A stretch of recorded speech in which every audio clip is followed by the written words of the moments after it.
Next question comes from Briana, and Briana says, what is the best method in ensuring franchisees stay true to all branding processes and systems put in place? The background is, I co-own a franchise called Wow Mom's World, which is a multi-service center for families, including a play center, fitness, cafe, swim, spa, etc. I was informed there's one franchisee who is continually not complying to franchisor standards. My partners have put me in charge of handling all U.S. franchisees and asked me to go visit the location in the new year. We already have franchisees signed agreements which state compliance, a franchisee checklist to go through, and they have asked her multiple times to change certain things.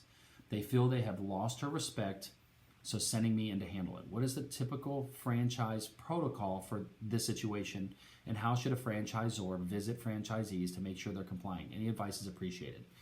Okay, so I'll apologize in advance that I don't have a background in franchise and franchisee law.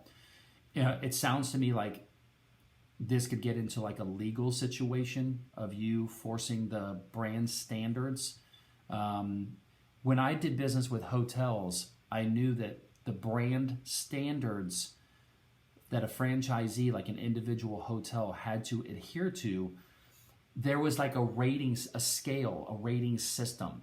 And the franchisor would come in incrementally, I don't know if it was once a year or whatever, and they would score that hotel. And I remember them saying that you just had to reach certain score levels to maintain your franchise. And if you did not maintain your franchise to a certain level, then legally the franchisor could pull that flag off of your building. Like you could not use that name of your hotel anymore.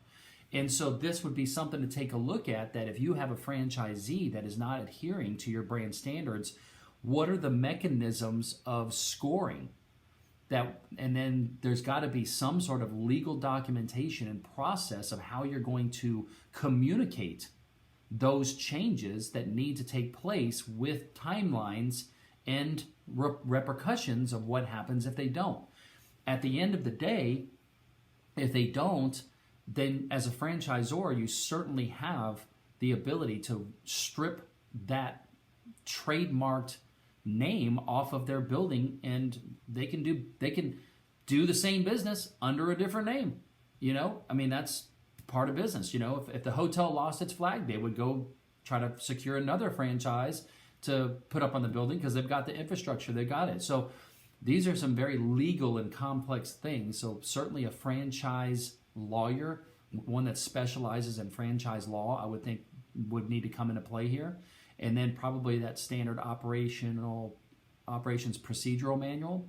And then, you know, a process of communication set in place to let franchisees know here's how things work. And they just have to meet the minimum standard requirements. I remember in hotels there were, you know, they would say there's got to be this amenity, but you can choose what vendor to use. Or the hotel franchise might work out a relationship with some preferred vendors, or in sometimes some mandated vendors, like you have to use this mattress from this company.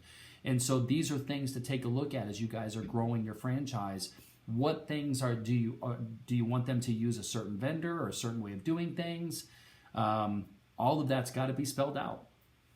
So I know with franchisees, they do like some flexibility to run their business the way that they want to, but you know, watch the movie The Founder, because The Founder is a good movie for this. This is about Ray Kroc and McDonald's, and it's all about this type of stuff. You would probably enjoy it. All right?